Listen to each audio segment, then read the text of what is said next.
Sígueme. 2025. Para el hogar y la iglesia.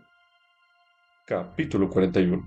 Doctrina y convenios. Secciones 111 al 114. Lección asignada del 6 al 12 de octubre de 2025. Titulado Yo dispondré todas las cosas para vuestro bienestar. ¿Ha tenido alguna vez usted una experiencia espiritual que le haya hecho sentir confianza y seguridad en su fe? Pero luego las aflicciones de la vida pusieron a prueba su fe y se vio luchando para recuperar la paz que había sentido antes. Algo similar le sucedió a los santos de Kirtland. Menos de un año después de las manifestaciones espirituales que ocurrieron en la ocasión de la dedicación del templo de Kirtland, surgieron problemas. Una crisis económica, conflictos en el Quórum de los 12 y otras pruebas causaron que flaquearan la fe de algunos santos, a pesar de sus experiencias anteriores. No podemos eludir las pruebas, entonces, ¿cómo podemos evitar que amenacen nuestra fe y nuestro testimonio? Quizá parte de la respuesta se encuentra en el consejo del Señor que se halla en la sección 112 de Doctrina y Convenios, dado cuando la adversidad en Kirtland iba en aumento. El Señor les dijo: Purificad vuestro corazón delante de mí. No os sublevéis. Ciñe tus lomos para la obra, y sé humilde. Si seguimos ese consejo, el Señor nos llevará de la mano durante la adversidad y nos dará sanación y paz. Como subtítulo: El Señor puede disponer todas las cosas para mi bienestar. Esto es correspondiente a la sección 111 de Doctrina y Convenios. Para el año de 1836, la Iglesia había acumulado grandes deudas al llevar a cabo la obra del Señor. José Smith y otras personas se preocuparon por tales deudas y evaluaron posibles formas de pagarlas. Al leer la sección 111 de Doctrina y Convenios, considera el modo en que las palabras del Señor dirigidas a José pueden aplicarse a usted y a las cosas que le preocupan. A continuación se leerá Doctrina y Convenios, la sección 111, incluyendo el encabezamiento de la sección, el cual dice lo siguiente. Sección 111. Revelación dada por medio de José Smith el profeta en Salem, Massachusetts, el 6 de agosto de 1836. En esa época, los oficiales dirigentes de la Iglesia se hallaban sumamente endeudados por motivo de sus obras en el ministerio. Tras oír que una crecida cantidad de dinero estaría a disposición de ellos en Salem, el profeta, Sidney Rigdon, Hiram Smith y Oliver Cowdery viajaron a ese lugar desde Kirtland, Ohio, para investigar el particular y a la vez predicar el Evangelio. Los hermanos tramitaron varios asuntos relacionados con la iglesia y predicaron un poco. Cuando se manifestó que no iba a haber dinero disponible, regresaron a Kirtland. Varios de los elementos que se destacan en el trasfondo de este acontecimiento se reflejan en las palabras de esta revelación. Yo, el Señor vuestro Dios, no estoy disgustado con vuestro viaje hasta acá, no obstante vuestras imprudencias. Tengo mucho tesoro para vosotros en esta ciudad, para el beneficio de Sión y muchas personas en este lugar, a quienes recogeré a su debido tiempo por medio de vosotros para el bienestar de Sión.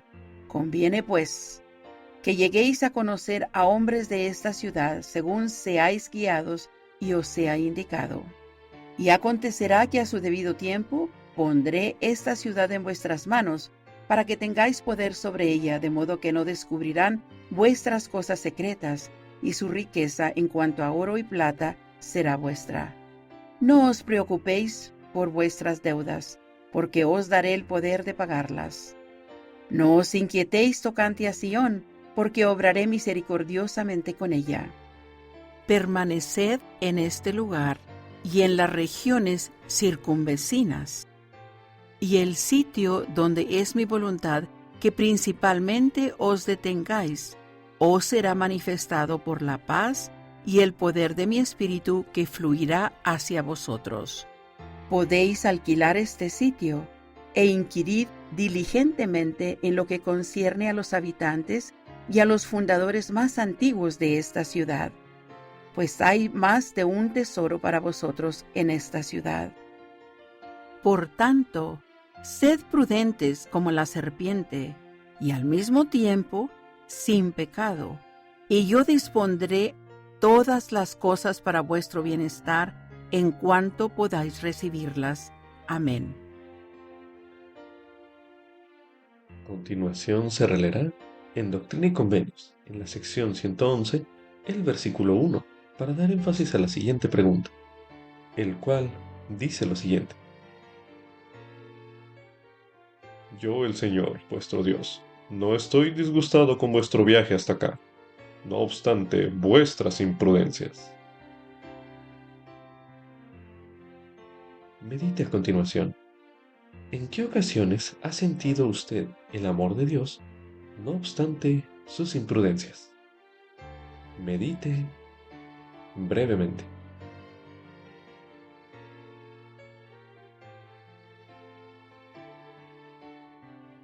A continuación se releerá en Doctrina y Convenios, en la sección 111, el versículo 10, para dar énfasis a la siguiente pregunta, el cual dice lo siguiente.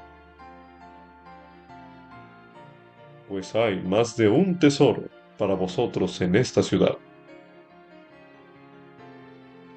Medite a continuación. ¿De qué manera le ha ayudado el Señor a usted a encontrar tesoros inesperados? Medite brevemente.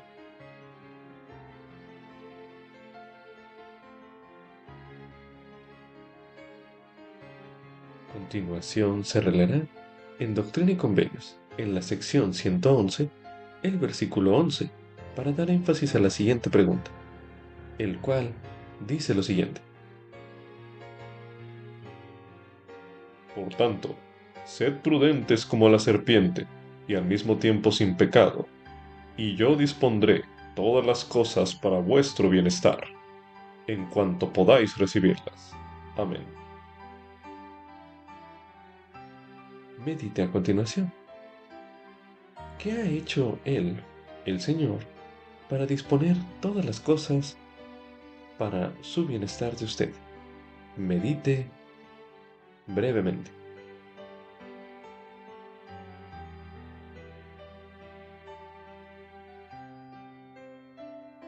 Ahora medite. ¿Qué le enseñan las palabras en cuanto podáis recibirlas, declaradas por el Señor acerca de el Padre Celestial y Jesucristo? Medite una última vez en este bloque de lectura.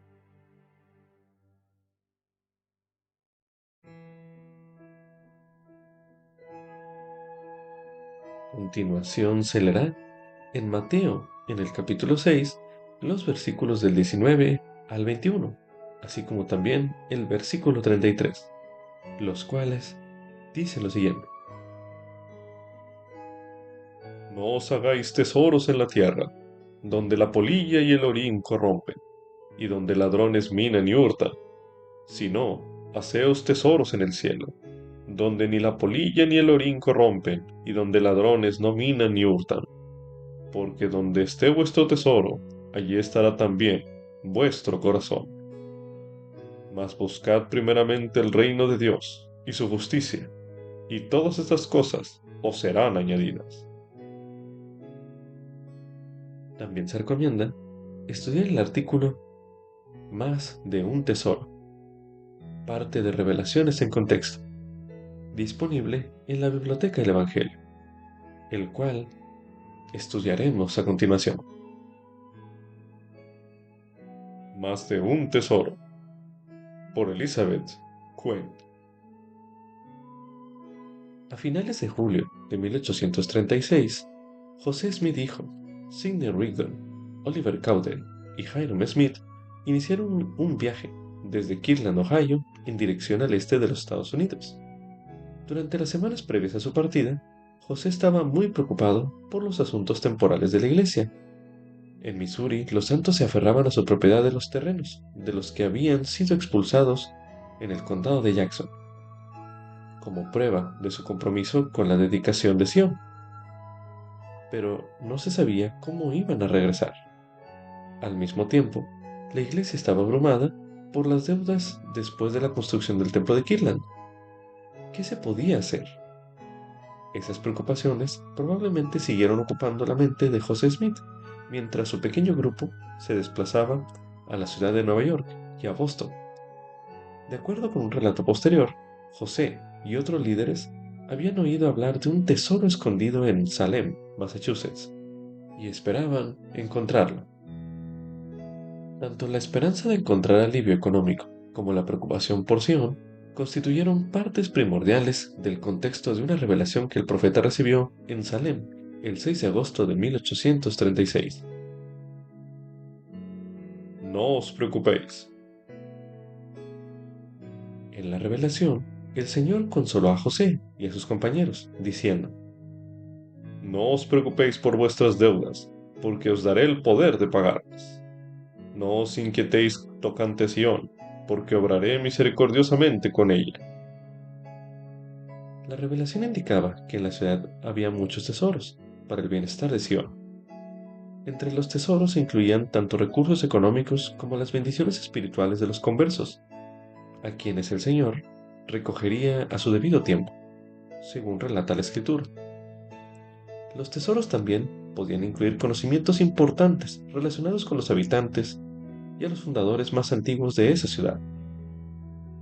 José y sus 3 compañeros siguieron las instrucciones de la revelación de permanecer en ese lugar y pasaron varias semanas en Salem, predicando y visitando lugares históricos, mientras esperaban conseguir dinero para ayudar a pagar las deudas de la iglesia y redimir a Sion.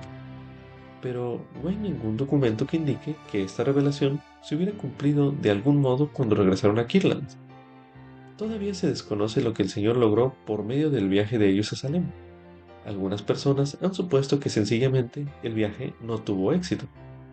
Otras personas han especulado que quizás la instrucción de la revelación de inquirir diligentemente en lo que concierne a los habitantes y a los fundadores más antiguos de esa ciudad, entre los que se incluían algunos de los antepasados de José, podría haber ayudado eso a preparar a José para recibir revelaciones vitales sobre la obra vicaria por los muertos.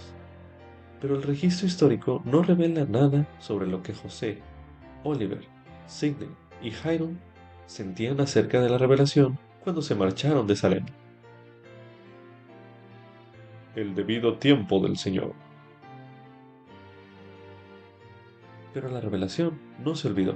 5 años más tarde, durante una conferencia de la iglesia en Filadelfia, que tuvo lugar en julio de 1841, Hiram Smith y William Law, de la primera presidencia, dejaron instrucciones acerca de Salem a los élderes Erastus Snow y Benjamin Winchester. Esas instrucciones incluían una copia de la revelación de agosto de 1836 y expresaban la creencia de la primera presidencia de que había llegado el debido tiempo del Señor para que se cumpliera la revelación y el pueblo de Salem se congregara en su reino. Erastus Snow se mostró reacio al principio. Había estado sirviendo desde abril de 1840 en Pensilvania, Nueva Jersey y otras áreas de la costa este, con mucho éxito, y tenía previsto volver a Nauvoo en el otoño de 1841. Oró para conocer la voluntad del Señor y el Espíritu le susurró continuamente que se dirigiera a Salem. Pero también tenía asuntos de los que ocuparse en Nauvoo y esperaba poder regresar allí. Es posible que le resultara difícil distinguir entre sus deseos prácticos y la inspiración del Señor. Siguiendo la costumbre de la Biblia, el elder Snow echó a suertes la decisión de a dónde debía dirigirse, a Nauvoo o a Salem. Extrajo el papel de Salem 2 veces y se decidió a dirigirse allí lo antes posible. Hizo arreglos para que su esposa y su hija, que habían estado viajando con él, se quedaran con su hermano en Woonsocket, Rhode Island, hasta que pudiera encontrar un lugar en Salem para ellas. Su hermano no era miembro de la iglesia, pero parecía estar interesado en la obra. Cuando Erastus predicó en la zona, y éste esperaba que su hermano aceptara el Evangelio. Extraños y solos. El 31 de agosto de 1841, Erastus Snow dejó a su familia en Rhode Island y se marchó a Boston, y allí esperó hasta el 3 de septiembre a que llegara Benjamin Winchester. Luego, los dos hombres se dirigieron a Salem. Escribió: Llegamos extraños y solos, pero confiando en que Dios dirigiría nuestro camino. Esa noche los dos misioneros rogaron con fervor que Dios abriera el corazón de la gente para que pudieran ser escuchados. Al día siguiente avanzaron con fe. Predicaron noche y día en Boston y Salem, pero sin éxito. Después de una semana, Winchester se marchó a Filadelfia y Erastus continuó la obra en Salem, en solitario, predicando allí donde le invitaban durante la semana y los fines de semana en una sala masona alquilada. A pesar de su esfuerzo y de las grandes multitudes que asistían, pocas personas parecían realmente interesados en su mensaje. Erastus escribió: Aunque me anuncié en los periódicos e hice circular gratuitamente una gran cantidad de nuestros discursos por toda la ciudad, tardé mucho tiempo en conseguir que la gente se fijara en mí, para algo más que simplemente acudir a escucharme y marcharse después. La primera atención continua que Erastus Snow recibió fue una atención negativa. El reverendo A. G. Cummings, un ministro bautista y editor de un periódico local, publicó artículos en contra de la iglesia y se negó a publicar las respuestas del Elder Snow. Sin embargo, con el tiempo, el reverendo Cummings aceptó participar en una serie de debates con el Elder Snow en noviembre. Los debates, que duraron 6 noches, hicieron que la opinión pública se volviera en contra de Cummings, ya que sus argumentos eran sobre todo ultrajes e insultos. El Elder Snow escribió que lo mejor de esa discusión es que llevó a muchas personas a investigar la doctrina, que de lo contrario no la habrían considerado digna de atención. A partir de ese momento, sus reuniones tuvieron mucho más asistentes que antes. Los primeros frutos. El 8 de noviembre de 1841, unos 5 meses después de que Hiram Smith y William Law escribieran a Erastus Snow acerca de Salem, este cosechó los primeros frutos de su labor, cuando varias personas hicieron allí su convenio bautismal. La obra progresó rápidamente durante el invierno. A principios de febrero había 36 miembros en Salem. En un informe que envió a Hiram Smith y William Law, el Elder Snow reflexionaba así: Si no hubiera sabido que Jesús tenía tantas ovejas en esta ciudad, creo que me habría desanimado y no hubiera permanecido aquí para cosechar lo que había sembrado, porque este es el único lugar en el que he predicado durante tanto tiempo sin bautizar. Erastus Snow organizó la rama de Salem el 5 de marzo de 1842, con 53 miembros. En junio de 1843, la rama había aumentado hasta los 90 miembros, y algunos de ellos se mudaron a Nauvoo y otras áreas. La fe de esos santos era muy grande, y entre los dones espirituales que experimentaban hubo milagros de sanación. En una conferencia celebrada en Boston en febrero de 1843, la rama de Salem contaba con 110 miembros. Erastus Snow también fue vital para la organización de ramas más pequeñas en otras zonas de Massachusetts, incluida la rama de Georgetown, que durante la conferencia de 1843 tenía 32 miembros. Cuando el Elder Snow y su familia se marcharon de Nueva Inglaterra en otoño de 1843, 75 miembros de Boston y las iglesias del este viajaron con ellos hasta Nauvoo. Más de un tesoro. En la revelación recibida en Salem el 6 de agosto de 1836, el Señor había dicho que en la ciudad había más de un tesoro para ayudar a edificar el reino. Aunque es posible que esa promesa todavía no se haya cumplido plenamente, las personas que se unieron a la iglesia por medio de la misión de Erastus Snow causaron un impacto muy duradero. Ayudaron a edificar la iglesia en el área de Salem y Boston, que constituyó un área de la iglesia muy animada y muy importante históricamente durante la década de 1840. Muchos de esos conversos se congregaron en Nauvoo, hicieron importantes contribuciones allí, y luego se marcharon al oeste para ayudar a establecer la región de las montañas rocosas, y criar allí a las siguientes generaciones de santos de los últimos días. La misión de Erastus Snow en Salem, al igual que muchas otras misiones, causó un efecto dominó de servicio y fe que siguen bendiciendo al mundo en la actualidad. Al igual que los 4 líderes de la iglesia que se marcharon al oeste en 1836, no sabemos exactamente cuáles eran los tesoros que el Señor quería que procedieran de Salem, pero para Hyrum Smith y Erastus Snow bastó con confiar en las palabras de Dios y convertirse, a su debido tiempo, en instrumentos para ayudar a que sus promesas se cumplieran. Fin del artículo. Como subtítulo: El Señor me guiará conforme yo procure humildemente su voluntad. Esto es correspondiente a Doctrina y Convenios, en la sección 112, los versículos del 3 al 15, así como también el versículo 22.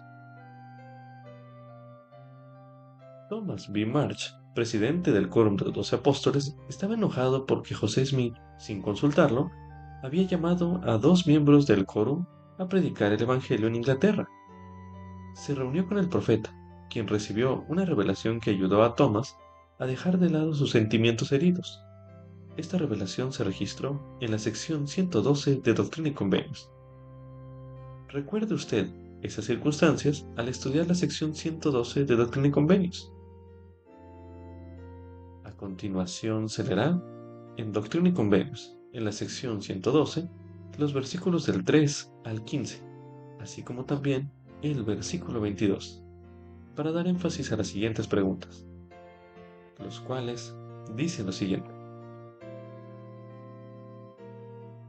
No obstante, ya que te has humillado, serás ensalzado. Por tanto, te son perdonados todos tus pecados. Sea de buen ánimo tu corazón ante mi faz, y tú testificarás de mi nombre, no solamente a los gentiles, sino a los judíos también, y enviarás mi palabra a los extremos de la tierra. Contiende, pues, mañana tras mañana, y día tras día, hágase oír tu voz amonestadora, y al anochecer no dejen dormir tus palabras a los habitantes de la tierra. Sea señalada tu morada en Sión, y no te cambies de casa, porque yo, el Señor, tengo una obra grande para ti en la publicación de mi nombre entre los hijos de los hombres. Por tanto, ciñe tus lomos para la obra, sean calzados tus pies también, porque eres escogido, y tu camino queda entre las montañas y entre muchas naciones. Y por tu palabra, muchos de los soberbios serán humillados, y muchos de los humildes serán ensalzados. Tu voz será un reproche al transgresor, y ante tu reprensión cese la perversidad de la lengua del calumniador. Sé humilde, y el Señor tu Dios te llevará de la mano, y dará respuesta a tus oraciones. Conozco tu corazón, y he oído tus oraciones concernientes a tus hermanos. No seas parcial para con ellos, amándolos más que a muchos otros. Antes, sea tu amor por ellos como por ti mismo, y abunde tu amor por todos los hombres y por todos los que aman mi nombre. Y ruega por tus hermanos los 12. Amonéstalos severamente por causa de mi nombre, y sean amonestados por todos sus pecados, y sed fieles a mi nombre delante de mí. Y después de sus tentaciones y de mucha tribulación, he aquí, yo, el Señor, los buscaré. Y si no se obstina su corazón, ni se endurece su cerviz en contra de mí, serán convertidos y yo los sanaré. Ahora te digo, y lo que te digo a ti, lo digo a todos los 12. Levantaos y ceñid vuestros lomos. Tomad vuestra cruz, venid en pos de mí, y apacentad mis ovejas. No seáis soberbios, no os sublevéis en contra de mi siervo José. Porque de cierto os digo que estoy con él, y mi mano lo protegerá. Y las llaves que a él le he dado, como también a vosotros, no les serán quitadas hasta que yo venga. Si se humillan delante de mí, permanecen en mi palabra, y dan oído a la voz de mi espíritu. Ahora medite a continuación. Basado en estos versículos, medite. ¿Qué es para usted la humildad? Medite brevemente.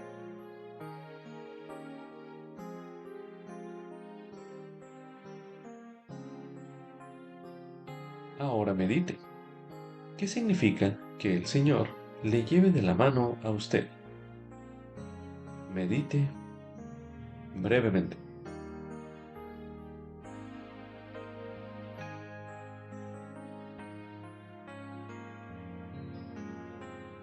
Ahora medite. ¿Por qué cree usted que ser humilde le ayuda a recibir la guía del Señor? Medite brevemente.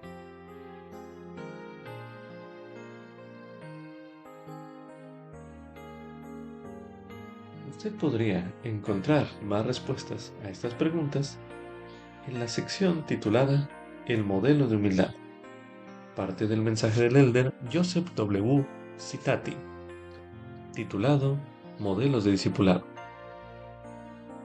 Para hacer este ejercicio, a continuación, escucharemos un fragmento del mensaje Modelos de Discipulado, por el elder Joseph W. Citati, miembro emérito de los 70. Mensaje pronunciado en la Conferencia General de octubre de 2022, el cual estudiaremos a continuación. Pero para reconocer a Dios, para creer y permanecer en Él, nuestro corazón debe estar receptivo al Espíritu de verdad. Alma enseñó que la humildad precede a la fe. Mormón agregó que es imposible que alguien que no sea manso y humilde de corazón pueda tener fe y esperanza y reciba el Espíritu de Dios. El rey Benjamín declaró que todo aquel que dé más prioridad a la gloria del mundo es enemigo de Dios. Aun cuando Jesucristo era justo y santo, al someterse al bautismo para cumplir con toda justicia, demostró que la humildad ante Dios es un atributo fundamental de sus discípulos. Se requiere de todos los nuevos discípulos que demuestren su humildad ante Dios mediante la ordenanza del bautismo. Así, todos los que se humillen ante Dios y deseen bautizarse y vengan con corazones quebrantados y con espíritus contritos, serán recibidos en su iglesia por el bautismo. La humildad inclina el corazón del discípulo hacia el arrepentimiento y la obediencia.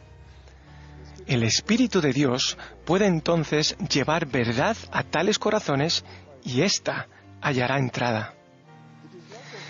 Es la falta de humildad lo que más contribuye a que se cumpla la profecía del apóstol Pablo en estos últimos días, cuando dijo: «Porque habrá hombres amadores de sí mismos, avaros, vanagloriosos, soberbios, blasfemos, desobedientes a sus padres, ingratos, impíos, sin afecto natural, implacables, calumniadores, sin dominio propio, crueles, aborrecedores de lo bueno». La invitación del Salvador, a aprender de Él, es una invitación a alejarnos de las tentaciones mundanas y a llegar a ser como Él es, manso y humilde de corazón. Entonces, somos capaces de tomar su yugo sobre nosotros y descubrir que este es fácil, que el discipulado no es una carga, sino un gozo, tal y como el presidente Nelson nos ha enseñado con elocuencia y repetidas veces. A continuación, se le invita a pensar en alguien que usted conozca que sea humilde. Medite a continuación. ¿Qué hace que esa persona manifieste su humildad? Medite brevemente.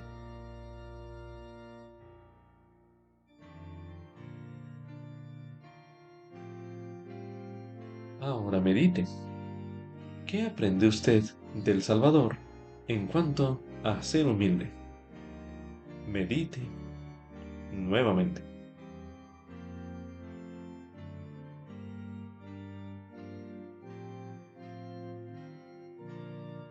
Usted podría buscar láminas o imágenes de los momentos de la vida del Salvador en los que él haya mostrado humildad.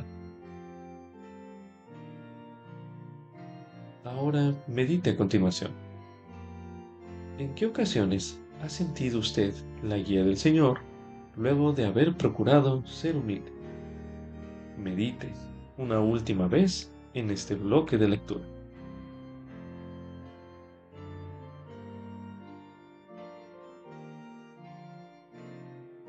También se recomienda estudiar el mensaje Sean mansos y humildes de corazón, por el elder Ulises Suárez, en aquel entonces como miembro de la presidencia de los 70.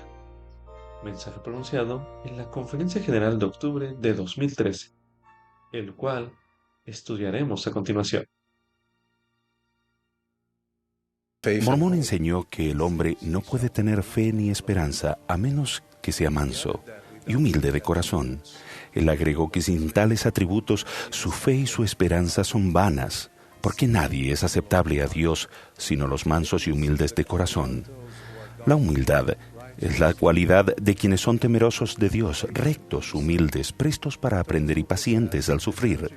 Los que poseen este atributo están dispuestos a seguir a Jesucristo y su temperamento es tranquilo, dócil, tolerante y sumiso. El apóstol Pablo enseñó que la mansedumbre es el fruto del Espíritu, que puede lograrse más fácilmente si vivimos en el Espíritu. Para vivir en el Espíritu, nuestro estilo de vida debe reflejar rectitud ante el Señor. Al tomar sobre nosotros el nombre de Cristo, se espera que nos esforcemos por emular sus atributos y que cambiemos nuestro carácter para llegar a ser más como Él cada día.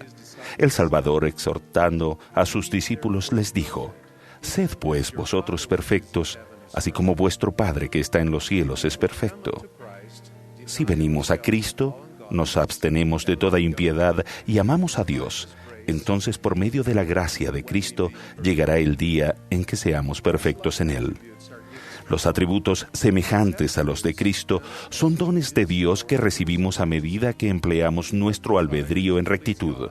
Con el deseo de complacer a Dios, debemos reconocer nuestras debilidades y tener la disposición y el anhelo de mejorar.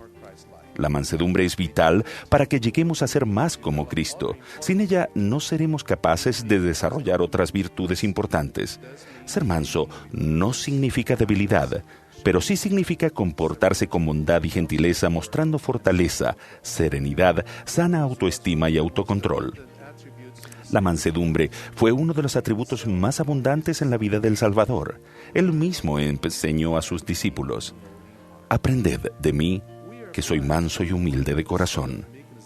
Somos bendecidos de nacer con la semilla de la mansedumbre en nuestro corazón. Necesitamos entender que no es posible hacer crecer y desarrollar esa semilla en un abrir y cerrar de ojos, sino a lo largo del tiempo.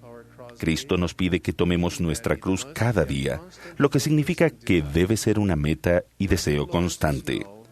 El presidente Lorenzo Snow, quinto profeta de nuestra dispensación, enseñó: «Es nuestro deber tratar de ser perfectos, de mejorar cada día y considerar lo que hicimos la semana anterior y hacer las cosas mejor esta semana. Hacer hoy las cosas mejor de lo que lo hicimos ayer. Entonces, el primer paso para llegar a ser mansos es mejorar día a día. Cada día debemos tratar de ser mejores que el día anterior, conforme avanzamos en este proceso». Él enseñó: «Además, Tenemos nuestras pequeñas insensateces y nuestras debilidades. Debemos tratar de vencerlas tan rápidamente como sea posible y debemos inculcar este sentimiento en el corazón de nuestros hijos para que aprendan a comparecer apropiadamente ante él en toda circunstancia. Si el esposo puede vivir con la esposa durante un día sin contender, sin tratar mal a nadie ni ofender el Espíritu de Dios, es perfecto hasta ese punto. Después, debe tratar de ser igual al día siguiente. Mas, suponiendo que fracasará en su intento al día siguiente, no habría razón alguna por la cual no podría tener éxito al hacerlo el tercer día. Al reconocer nuestra dedicación y perseverancia, el Señor nos dará lo que no somos capaces de alcanzar debido a nuestras imperfecciones y debilidades humanas. Otro paso importante para llegar a ser mansos es aprender a controlar nuestro temperamento. Debido a que el hombre natural mora dentro de cada uno de nosotros y debido a que vivimos en un mundo lleno de presión, el control de nuestro temperamento podría llegar a ser uno de los desafíos de nuestra vida. Piensen por un momento cómo reaccionan cuando alguien no cumple con su deseo en el momento en que quieren que se haga algo.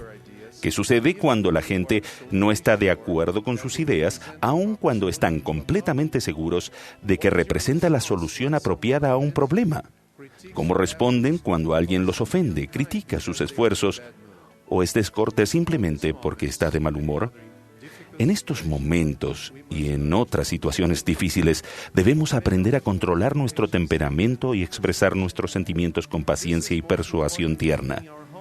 Esto es de suma importancia en el hogar y en las relaciones con nuestros compañeros eternos. En los 31 años que he estado casado con mi adorada esposa, ella a menudo me ha dado tiernos recordatorios de esto al enfrentar los inquietantes desafíos de la vida.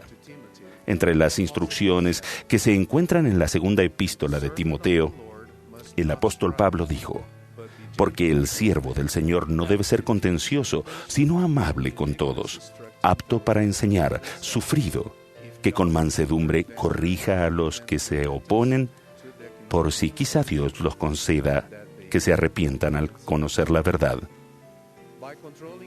Al controlar nuestras reacciones, estar tranquilos, actuar con templanza y evitar la contención, comenzaremos a calificar para el don de la mansedumbre. El presidente Henry B. Eyring dijo una vez: «Cuando controlamos nuestro carácter y dominamos nuestro orgullo con fe, el Espíritu Santo da su aprobación, haciendo que las promesas y convenios sagrados sean seguros». Otro paso para lograr la mansedumbre es llegar a ser humildes. El Señor instruyó a Thomas B. Marsh por medio del profeta José Smith cuando le dijo: «Sé humilde, y el Señor tu Dios te llevará de la mano y dará respuesta a tus oraciones». Creo, hermanas y hermanos, que solo aquellos que son humildes son capaces de reconocer y entender las respuestas del Señor a sus oraciones. Los humildes son enseñables, reconociendo cuánto dependen de Dios y los deseos que tienen en su corazón de someterse a su voluntad. Los humildes son mansos y tienen capacidad de influenciar a los demás a hacer lo mismo. Las promesas de Dios a los humildes son que Él los guiará de la mano. Creo firmemente que evitaremos desvíos del camino y tristezas en nuestra vida siempre y cuando andemos de la mano del Señor. Uno de los ejemplos de mansedumbre más hermosos de hoy en día, de aquellos que conozco, es el de la conversión del hermano Moses Mahlangu. Su conversión comenzó en 1964 cuando recibió un ejemplar del Libro de Mormón. Quedó fascinado al leer el libro, pero no fue sino hasta principios de los años 70 que vio un letrero de la Iglesia de Jesucristo de los Santos de los Últimos Días en un edificio al caminar por las calles de Johannesburgo, en Sudáfrica. El hermano Mahlangu quedó intrigado y entró en el edificio para saber más de la iglesia, y le dijeron amablemente que no podía asistir a las reuniones o bautizarse debido a las leyes del país en aquel entonces. No se lo permitían. El hermano Mahlangu aceptó esa decisión con mansedumbre, humildad y sin resentimiento, pero siguió teniendo un fuerte deseo de aprender más acerca de la iglesia. Él pidió a los líderes de la iglesia si podrían dejar abierta una de las ventanas de la capilla durante las reuniones dominicales para poder sentarse afuera y escuchar esas reuniones. Durante varios años, la familia del hermano Mahlangu y sus amigos asistieron a la iglesia con regularidad por la ventana. Un día, en 1980, le dijeron que podía asistir a la iglesia y también bautizarse. ¡Qué día tan glorioso para este hermano! Posteriormente, la iglesia organizó una rama en su vecindario, en Soweto. Esto solo fue posible gracias a la determinación, el valor, la fidelidad de las personas como el hermano Mahlangu, quienes permanecieron fieles durante muchos años en circunstancias sumamente difíciles. Uno de los amigos del hermano Mahlangu, que se había unido a la iglesia al mismo tiempo, me relató esta historia cuando visité la estaca de Soweto. Al final de nuestra conversación, me dio un abrazo. En ese momento sentí como si me abrazaran los brazos amorosos del Salvador. La mansedumbre emanaba de los ojos de este buen hermano, con un corazón lleno de bondad y de profunda gratitud. Me preguntó si yo podría decirle al presidente Monson lo agradecidos y bendecidos que él y muchas otras personas estaban por tener el evangelio verdadero en su vida. El ejemplo y mansedumbre del hermano Mahlangu y su amigo verdaderamente influyó en muchas vidas para bien, especialmente en la mía. Hermanos y hermanas, creo que el Salvador Jesucristo es el ejemplo supremo de mansedumbre, aún durante los últimos días de su vida mortal, cuando fue injustamente acusado y condenado. Llevó su cruz con dolor hasta el Gólgota. Sus enemigos se burlaron y lo maldijeron. Y muchos que lo conocían y habían presenciado sus milagros lo abandonaron. Y fue clavado en la cruz. Incluso después del más intenso sufrimiento físico, el Señor volvió a su Padre, habló y le habló de lo más profundo desde su corazón y de su mansedumbre y humildad, diciendo: Padre, perdónalos porque no saben lo que hacen. Cristo se enfrentó a un extremo sufrimiento físico y espiritual, dándonos la oportunidad de cambiar nuestro carácter espiritual y llegar a ser como Él. Les doy mi testimonio de que Jesucristo hace posible que cambiemos. Él es nuestro Salvador. Les testifico que gracias a su amor es posible cambiar. Es posible dejar atrás nuestras debilidades. Es posible rechazar las malas influencias en nuestra vida y controlar nuestra ira. Llegar a ser mansos y desarrollar los atributos del Salvador. Él nos mostró el camino. Él nos dio el ejemplo perfecto y nos mandó a cada uno de nosotros llegar a ser como Él es. Su invitación a nosotros es la de seguirlo a Él, seguir su ejemplo y llegar a ser tal como Él es. De estas verdades doy testimonio en su sagrado nombre, sí, Jesucristo. Amén. También se recomienda estudiar el artículo La fe y la caída de Thomas Marsh, parte de Revelaciones en Contexto, disponible en la Biblioteca del Evangelio, el cual estudiaremos a continuación. La fe y la caída de Thomas Marsh, por Kai Darowski. Los relatos de la historia de la Iglesia se han utilizado como advertencia con tanta frecuencia como el de Thomas B. Marsh. Marsh, quien fuera el primer presidente del Quórum de los 12 Apóstoles, abandonó la Iglesia en 1838. Más adelante se arrepintió y recobró todos los derechos de miembro en 1857. Su importancia en los primeros años de la Iglesia se pone de manifiesto en el hecho de ser el único destinatario de 2 revelaciones de doctrina y convenios, y de haber recibido instrucciones específicas en otras 4. Marsh se escapó de su casa a los 14 años y se mantuvo a sí mismo con varios puestos de trabajo en Vermont y Nueva York, hasta un poco después de cumplir 20 años. Entonces se casó, se estableció en Boston y encontró trabajo en una empresa diseñadora de tipos, en donde trabajó varios años. Estudiaba la Biblia y las sectas religiosas, pero sintió que surgiría una nueva iglesia, la cual tendría la verdad en su pureza. En 1829, Marsh afirmó: «Creí que el Espíritu de Dios me dictó que hiciera un viaje hacia el oeste». En consecuencia, viajó con un amigo a la zona oeste de Nueva York y se quedó allí durante 3 meses. En cierto momento, una mujer le preguntó si había escuchado hablar del libro de oro que encontró un joven llamado José Smith. Marge tuvo grandes deseos de saber en cuanto al asunto y visitó Palmira. Encontró a Martin Harris en la oficina de imprenta de E.B. Grandin, donde se acababan de imprimir las primeras 16 páginas del libro de Mormón. Dado que José Smith se encontraba entonces en Harmony, Pensilvania, Harris lo llevó a ver a Oliver Cowdery, quien en sus palabras, me dio toda la información sobre el libro que yo deseaba. Muy complacido con todo lo que aprendió, Marge regresó a su hogar en Boston y compartió su nuevo conocimiento con su esposa, quien también creyó que era de Dios. Desde este momento y durante aproximadamente un año, mantuve correspondencia con Oliver Cowdery y José Smith y me preparé para viajar al oeste. Así escribió Marge. Tras enterarme por carta que el día 6 de abril de 1830 se había organizado la Iglesia de Jesucristo, continuó él, me mudé a Palmira, condado de Ontario, en septiembre de ese año, y llegué a la casa de José Smith con toda mi familia.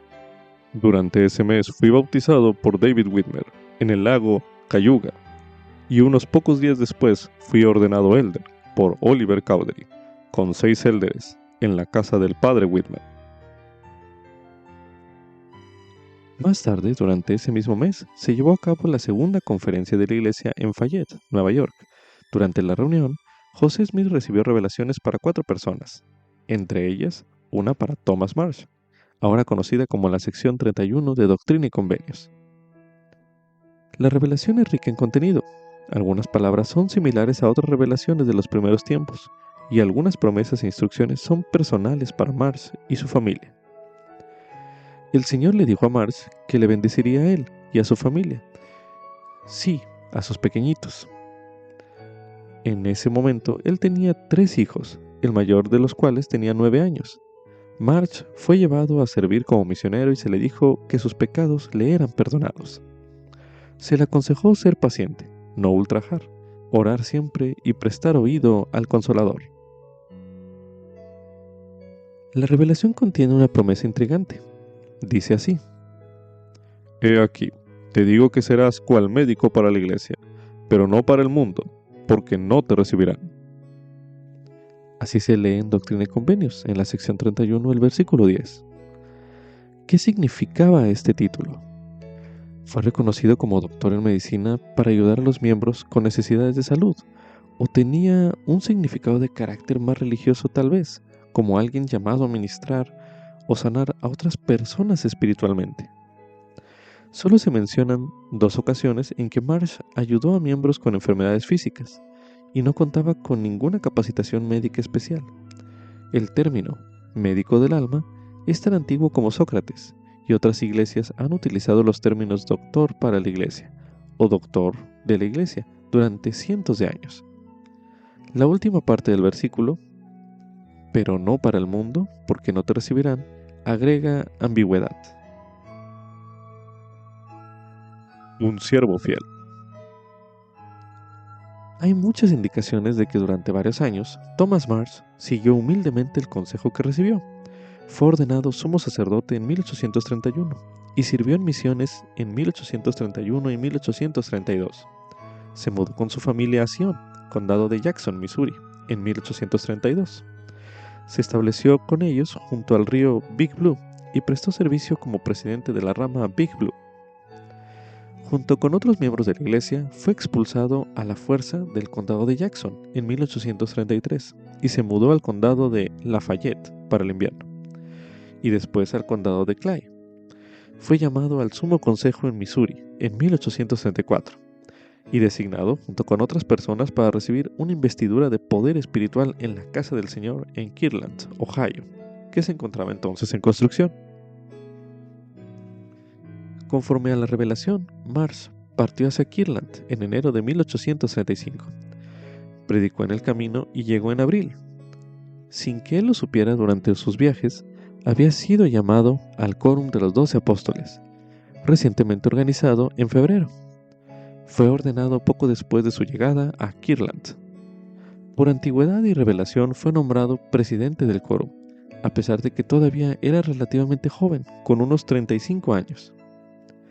Al mes siguiente, March y otros miembros de los 12 partieron a los estados del este a servir una misión y regresaron en septiembre. Aquel otoño y aquel invierno asistió a la escuela de los élderes y a la escuela de hebreo en Kirtland. También participó en la preparación espiritual para la investidura de poder que esperaban que llegara con la dedicación de la casa del Señor en Kirtland. March asistió a la dedicación el 27 de marzo de 1836, así como a la asamblea solemne 3 días después. El mes siguiente emprendió el viaje a Missouri para regresar con su familia y predicó mientras viajaba. De julio a septiembre visitó ramas de la iglesia en Illinois, Kentucky y Tennessee. Surgen problemas. Para el año siguiente, las relaciones entre los 12 apóstoles se habían deteriorado significativamente. Fue una época de intensificación de conflictos y descontento dentro de la iglesia en Kirtland. Entre los 12, la juventud y la falta de experiencia, la ausencia de un orden de autoridad entre ellos, así como los desacuerdos sobre sus funciones, sus propósitos y los límites de su autoridad, ocasionó una falta de armonía. Esas dificultades se agravaron por la distancia y las dificultades de comunicación, ya que algunos residían en Kirtland y otros en Missouri, y los miembros del quórum de ambos lugares a menudo eran llamados a servir en una misión en otro lugar. Con la esperanza de fortalecer la unión del quórum, March regresó a Kirtland en julio, solo para darse cuenta de que algunos apóstoles habían partido para servir una misión en Gran Bretaña, y otros habían apostatado. En busca de consejo, March visitó a José Smith, quien dictó una revelación para él, ahora conocida como la sección 112 de Doctrina y Convenios. La revelación fue una fuente de mucha guía y consuelo para March, así como de severa amonestación. Se le dijo: «Te son perdonados todos tus pecados, y yo, el Señor, tengo una obra grande para ti. Conozco tu corazón y he oído tus oraciones. Tú eres el hombre al cual he escogido para poseer las llaves de mi reino, en lo que concierne a los 12, y cuán grande es vuestro llamamiento». Sin embargo, el Señor también le dijo que había algunas cosas en su vida con las que no quedó complacido. A March se le aconsejó: «Sed fieles delante de mí». Y se le dijo a él y a los 12: «No seáis soberbios, no os sublevéis en contra de mi siervo José, sino purificad vuestro corazón en preparación para la proclamación del Evangelio». La sección 112 contiene también un versículo que se cita a menudo. Este dice así: «Sé humilde, y el Señor tu Dios te llevará de la mano y dará respuesta a tus oraciones». Las relaciones entre los 12 mejoraron durante una temporada, y en septiembre, March, José Smith y otros partieron para servir una misión en Canadá. Al regresar a Far West, Missouri, March continuó con sus esfuerzos por fortalecer la iglesia y prestar su apoyo a José Smith. Un duro golpe afligió a la familia March el mes de mayo, cuando su segundo hijo, James, murió repentinamente a la edad de 14 años, tras una grave enfermedad. José Smith pronunció el sermón en su funeral. Una separación. En cuestiones de meses, March, como sucedió con muchos otros antes, cayó víctima de una actitud de apostasía. Fue uno de los varios santos de los últimos días a quienes le perturbó la relación cada vez más violenta entre los miembros de la iglesia y sus vecinos de Missouri. También contribuyó a su descontento cada vez más profundo al infame incidente de la nata, que se produjo en agosto o septiembre de 1838 entre la esposa de March Elizabeth y Lucinda Harris, la esposa de George W. Harris. Según George A. Smith, estas mujeres habían acordado intercambiar leche de sus vacas para hacer queso, pero infringiendo su acuerdo, Elizabeth presuntamente se quedó con la nata, es decir, el sobrenadante, que es la parte más sustanciosa, antes de enviar el resto de la leche a Lucinda. Según Smith, el asunto fue presentado al quórum de maestros, después al obispo y después al sumo consejo, y todos hallaron culpable a Elizabeth. Marsh, insatisfecho, apeló a la primera presidencia, que estuvo de acuerdo con las decisiones anteriores. Ofendido aún más por esta cadena de acontecimientos, se dice que el ya frustrado Marsh declaró que defendería el carácter de su esposa, aunque tuviera que ir al infierno por ello. En algún momento del otoño de 1838, Marsh partió de Far West con su familia y empezó a oponerse activamente a los santos. Hizo una declaración jurada en octubre de 1838 que detallaba sus inquietudes concernientes a actos de violencia y destrucción que él creía que estaban planeando o llevando a cabo los miembros de la iglesia contra sus vecinos de los condados de Caldwell y Davies. Y también indicaba su temor de que todos los mormones que se negaran a tomar las armas, si fuera necesario en las dificultades con los ciudadanos, serían fusilados o se les daría muerte de alguna otra manera, y que ningún disidente mormón podría abandonar el condado de Caldwell con vida. Orson Hyde agregó su firma en apoyo a estas afirmaciones de Marsh. A pesar de que la declaración de Marsh era la única prueba en contra de los santos que se presentó a los funcionarios de Missouri, George A. Smith más tarde declaró: esta declaración jurada, presentada ante el gobernador de Missouri, resultó en la emisión de una orden de exterminio, en virtud de la cual se expulsó a unos 15,000 santos de sus hogares y residencias, y miles perecieron a causa del sufrimiento originado al enfrentarse a este estado de las cosas. Desdeñado por aquel que fue su amigo y apoyo, José Smith describió duramente la declaración jurada de 2 páginas de Marsh, diciendo que contenía las más viles calumnias, maledicencias, mentiras y difamaciones hacia él y hacia la iglesia, que su inicuo corazón pudo inventar. Los amargos sentimientos de Marsh hacia la iglesia lo mantuvieron alejado durante casi 20 años. En algún momento, a mediados de la década de 1850, habiendo perdido a su esposa y padeciendo problemas de salud, Marsh tomó la determinación de volver a unirse a la iglesia.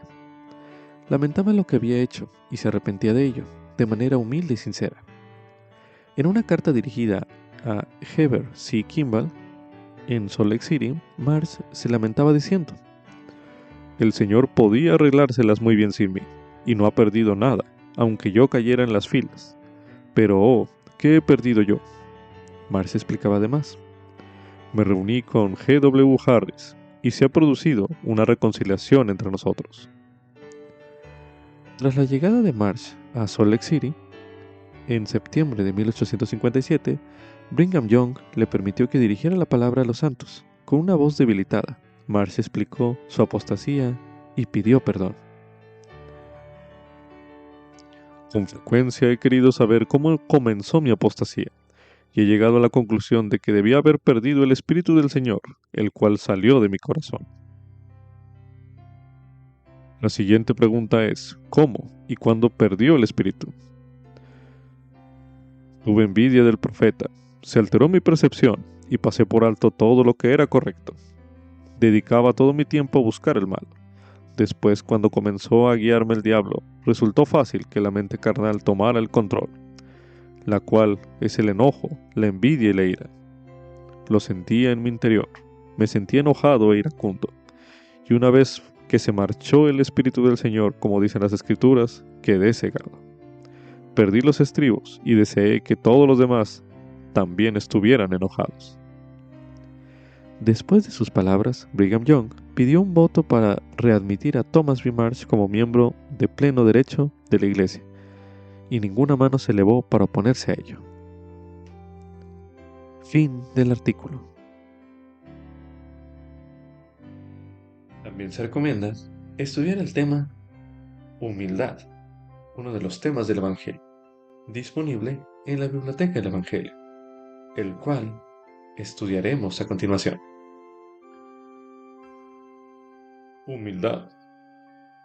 Reseña.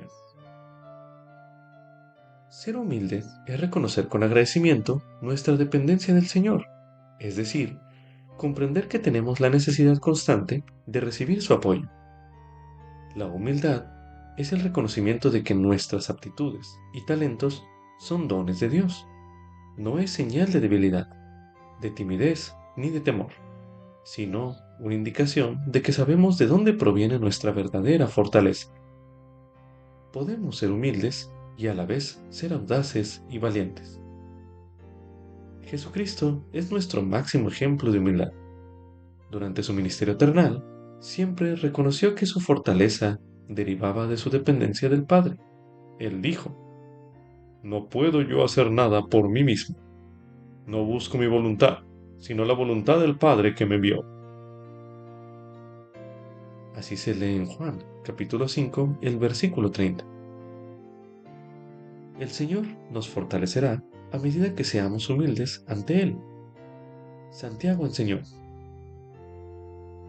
Dios resiste a los soberbios y da gracia a los humildes. Humillaos delante del Señor, y Él os ensalzará. Así se lee en Santiago, capítulo 4, los versículos 6 y 10. Anote sus impresiones a continuación.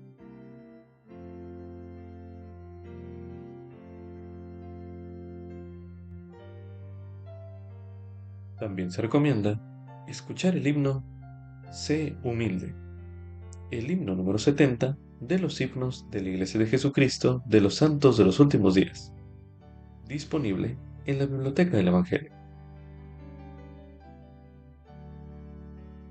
Como subtítulo: los que están verdaderamente convertidos llegan a conocer a Jesucristo.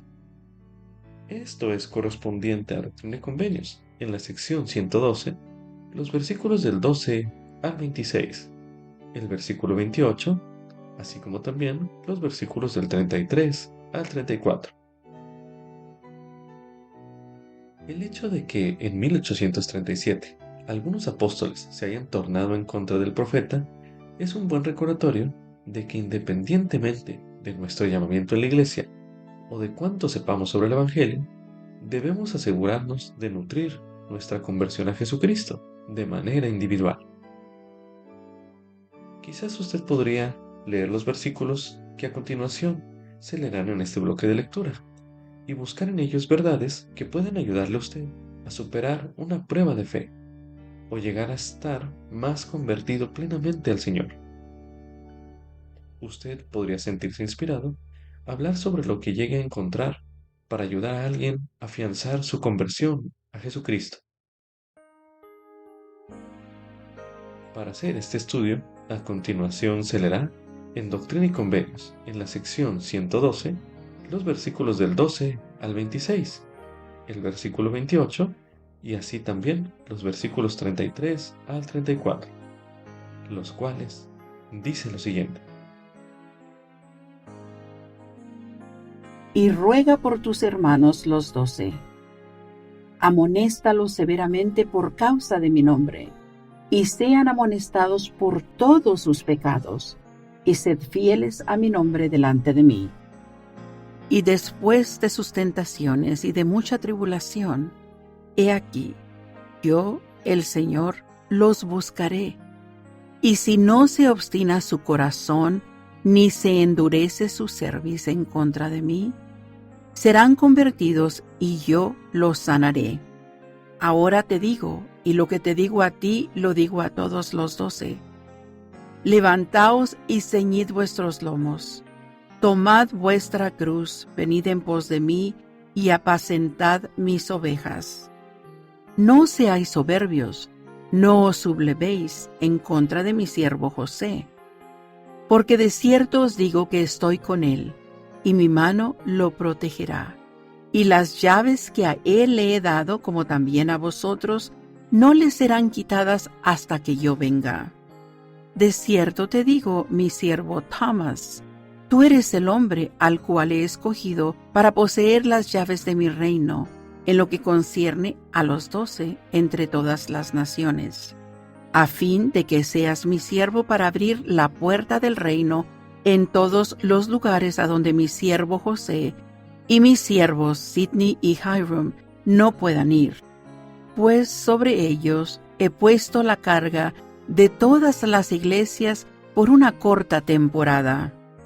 Por tanto, ve a donde ellos te manden, Y yo estaré contigo, y sea cual fuere el lugar donde proclames mi nombre, te será abierta una puerta eficaz para que reciban mi palabra. Quien recibe mi palabra, me recibe a mí, y quien me recibe a mí, recibe a los de la primera presidencia, a quienes he enviado, a quienes te he puesto por consejeros por causa de mi nombre. Y además te digo, que a quienes quiera que envíes en mi nombre, por la voz de tus hermanos los 12, debidamente recomendados y autorizados por ti, tendrán el poder para abrir la puerta de mi reino en cualquier nación a donde los mandes. Si se humillan delante de mí, permanecen en mi palabra y dan oído a la voz de mi espíritu. De cierto te digo, tinieblas cubren la tierra, y densa oscuridad la mente del pueblo, y toda carne se ha corrompido delante de mi faz. He aquí, la venganza viene presto sobre los habitantes de la tierra, un día de ira, de fuego, de desolación, de llanto, de lloro y de lamentación. Y como un torbellino vendrá sobre toda la faz de la tierra, dice el Señor. Y empezará sobre mi casa, y de mi casa se extenderá, dice el Señor, primero entre aquellos de vosotros que habéis profesado conocer mi nombre, dice el Señor, y no me habéis conocido, y habéis blasfemado en contra de mí en medio de mi casa, dice el Señor. Sino purificad vuestro corazón delante de mí, y entonces id por todo el mundo, y predicad mi evangelio a toda criatura que no lo haya recibido. De cierto os digo, he aquí, cuán grande es vuestro llamamiento. Purificad vuestro corazón y vuestros vestidos, no sea que la sangre de esta generación sea requerida de vuestras manos. Sed fieles hasta que yo venga, pues vengo presto, y mi galardón viene conmigo para recompensar a todo hombre según sus obras. Soy el Alfa y la Omega. Amén. Medite a continuación. ¿Qué encontró en estos versículos que le haya inspirado a hablar a alguien, a afianzar su conversión a Jesucristo? Medite una última vez en este bloque de lectura.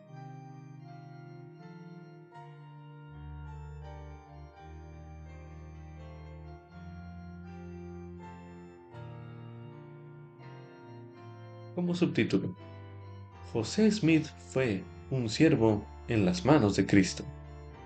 Esto es correspondiente a Doctrina y Convenios, la sección 113.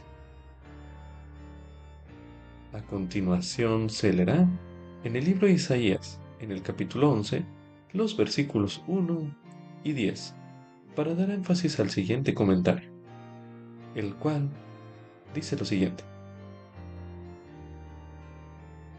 Y saldrá una vara del tronco de Isaí, y un vástago retoñará de sus raíces.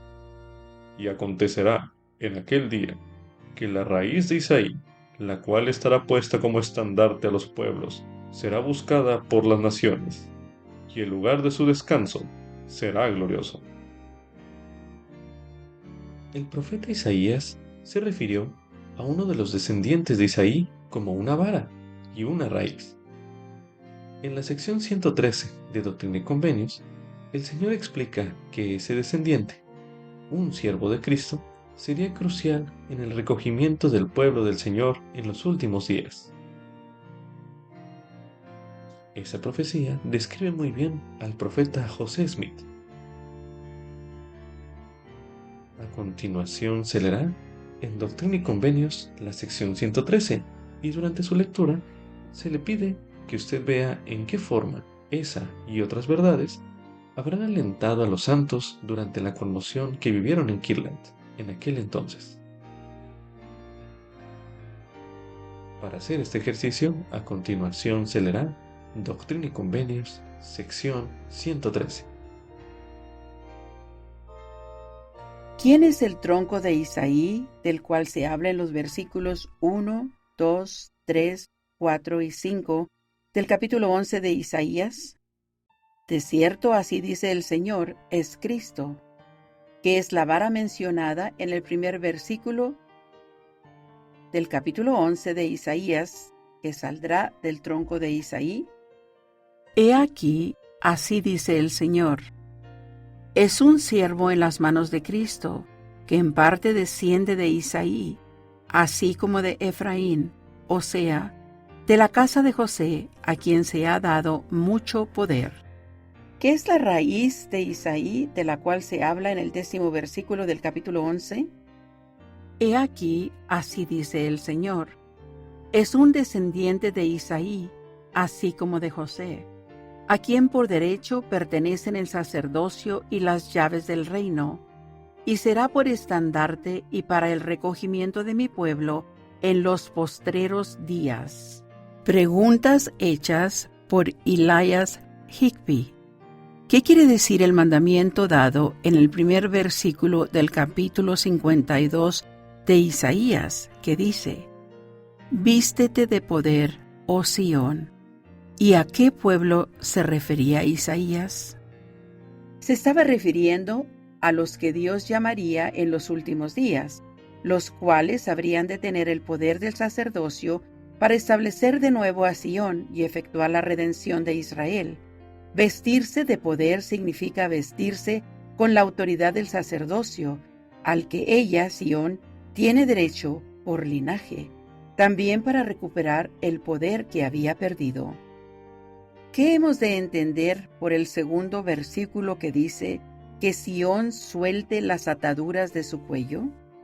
Hemos de entender que se exhorta a los restos esparcidos a que vuelvan al Señor de quien se apartaron, y si lo hacen, el Señor ha prometido que les hablará, o sea, les dará revelaciones. Véanse los versículos 6, 7 y 8. Las ataduras de su cuello son las maldiciones de Dios sobre ella, o sea, sobre el resto de Israel en su estado de esparcimiento entre los gentiles. Ahora medite a continuación. ¿Qué encuentra usted en esa revelación de Doctrina y Convenios que le inspire a usted a mantenerse firme y seguir participando en la obra del Señor hoy en día? Medite una última vez en este bloque de lectura.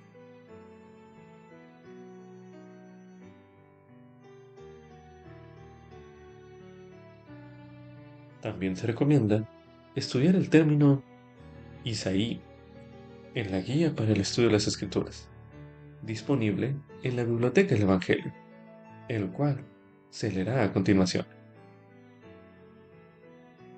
Isaí. En el Antiguo Testamento, Isaí es el padre de David y por consiguiente antepasado de Cristo y de todos los reyes de Judá. También se recomienda estudiar en 2 Nefi, en el capítulo 21, los versículos del 10 al 12, los cuales dicen lo siguiente. Y en aquel día habrá una raíz de Isaí, la cual estará puesta por estandarte al pueblo. Los gentiles la buscarán, y su descanso será glorioso. Y acontecerá en aquel día que el Señor volverá a extender su mano por segunda vez, para recobrar los restos de su pueblo que quedaren, de Asiria y de Egipto, y de Patros y de Cus, y de Elam y de Sinar, y de Hamat y de las islas del mar. Y levantará estandarte a las naciones, y congregará a los desterrados de Israel, y reunirá a los dispersos de Judá, de los 4 cabos de la tierra. También se recomienda estudiar en José Smith Historia el versículo 40, el cual dice lo siguiente. Aparte de estos, citó el 11º capítulo de Isaías, diciendo que estaba por cumplirse, y también los versículos 22 y 23 del 3er capítulo de los Hechos, tal como se hallan en nuestro Nuevo Testamento. Declaró que ese profeta era Cristo, pero que aún no había llegado el día en que toda alma que no oiga a aquel profeta será desarraigada del pueblo, sino que pronto llegaría. Con esto concluye Ven, sígueme 2025 para el hogar y la iglesia. Capítulo 41. Doctrina y Convenios. Secciones 111 al 114. Lección asignada del 6 al 12 de octubre de 2025, titulado Yo dispondré todas las cosas para vuestro bienestar.